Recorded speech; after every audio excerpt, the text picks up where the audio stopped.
Hey there friends, Nibs again. Out here in the garage today doing a little bit of goofing around, and I wanted to do my next installment for Trigger Pull Thursday. This is brought to us originally proposed by Ron Wayne. Look up Ron Wayne's channel. I'll put a link in the description down below.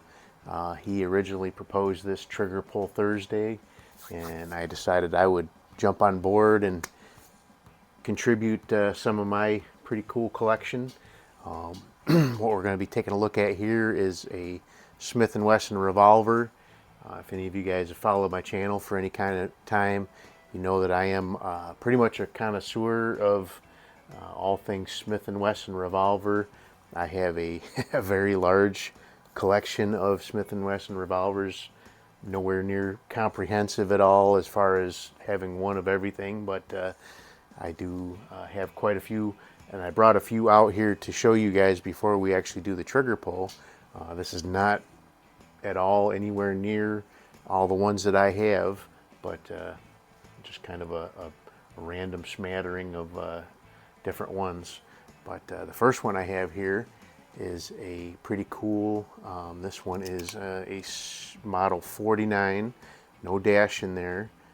So the dash would be, they would have different revisions after the original release, but this is a model 49.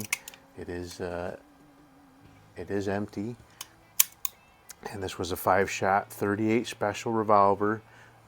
They have a semi-shrouded hammer. You can still cock it and shoot it single action if you want, or you can shoot it in double action. But that was done to be able to allow you to put it in your pocket or whatever, and not have, when you pull it out, have your pocket catch on the hammer and inadvertently cock it and maybe accidentally fire it. So that one's 38 special, and that one was kind of a an outcropping of this one, which is the model 60, which came from the model 36. Again, we're empty there. Again, this one's a 5-shot 38 special. So that 49, best I could tell, was manufactured in the mid-70s. This one is a model 60, again, no dash. I kind of like to collect first revisions and first editions and things when I can. Not everything I have is all first edition, but when I can find them, I like to get them. So again, this one, early 70s, best I can tell. No particular order here, what I'm showing you. I'm going to do the trigger pull one obviously last, but here's a, this one is a, they call this one the 32 Police, I believe they called this. This one was from the early 20s. This one's chambered in 32 Smith & Wesson long. Pretty cool old gun, and all original. Jumping quite a few ahead, I have a in the original box. This one is a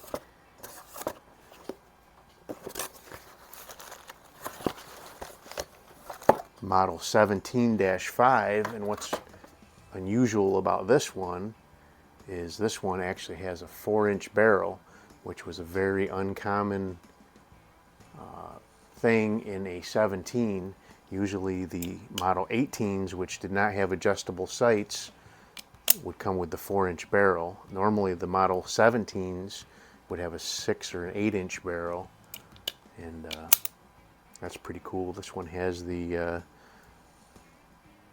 case hardened, color case hardened hammer and trigger, which is really nice, very pretty. Again, this one, when I got it, I don't know if it was ever even fired. I have shot it quite a bit myself, but it still looks in as new condition. All right. What else do I have out here? So this one I just recently did a shooting video on. This is my 38 M&P from about 1950. This one's pretty cool. M&P stands for military and police. Here's the big mamma jamma from the the collection. This is my model 29. This one is marked as a 29-2, and it does have a recess. So the 29-2 revision would have been cut off at about 1982, and this one still has the recessed cylinder, but it does not have a pinned barrel. So the -3, what they changed in the -3, no more recessed cylinder, and they eliminated the pinned barrel. So this one is right around 1982. It doesn't have the pinned barrel, but it does have the recessed cylinder, so it's kind of an oddball. I kind of like oddballs too. This one also has the really nice color case hardening still on the trigger and hammer. Really nice looking. We're getting only a couple more here to go. I have, this is one of the, it may be the oldest Smith & Wesson I think that I have in my collection. This is a model 1905, second change they call it. And this one, by the serial number, best I can place it, is made about 1908. So I believe this is the oldest revolver that or at least Smith & Wesson revolver that I have in my collection. One more before we get to the trigger pull one. And this particular one is a fairly recent production one. It's a 686-2, and it's probably one of the newest Smith & Wesson revolvers that I have. Best I can place this one, it is from about 1987. The 17-5 was also from right around 87 or 88. This one is a 357 Magnum, 6-shot 357 Magnum. And I have quite a few other Smith & Wesson revolvers, but this is a pretty good representation of what I have, the different kinds of revolvers that I have in the collection. But this one here that we're going to be doing the trigger pull on is a really kind of pretty cool, pretty scarce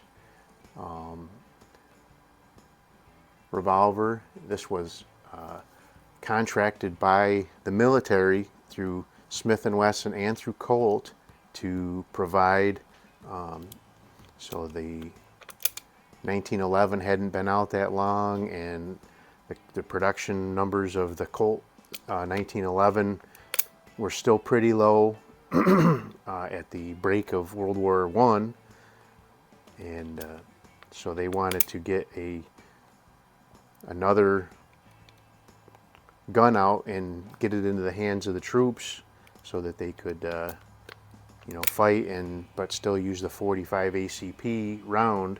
So they contracted with Smith & Wesson and with Colt for $150,000 from each company of these revolvers. So there was a model 1917 from Colt and the model 1917 from Smith & Wesson. Smith & Wesson made the $150,000 and stopped making that model. Colt actually kept producing more for civilian sale. So the Smith & Wesson is kind of a more collector type of item. If you can find a Colt that was an original of the $150,000, that's a pretty nice collectible as well. So this one uses shoots 45 ACP, and it uses moon clips to put the clips in and out. We are empty, so no worries there. But I have not tested this one at all, so I have no idea what it's going to be. We'll do a couple of pulls double action, and then we'll do a couple of pulls single action as well, and see what we come up with. So let's see here. This is double action. All right, pretty heavy, like I thought it was going to be. 10 pounds, 14.3 ounces. Let's do one more in double action. It's got a really nice single action trigger though. All right, that one was 11 pounds, 8.1 ounces.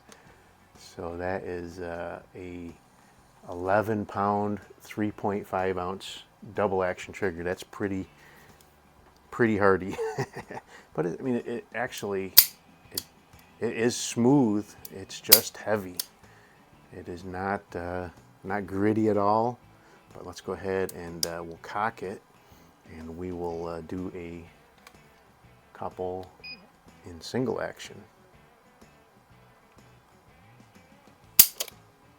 Not bad.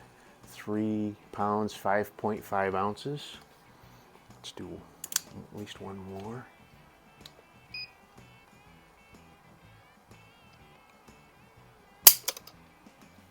Three pounds, 4.5 ounces. I'll do one more and then we'll do an average on that.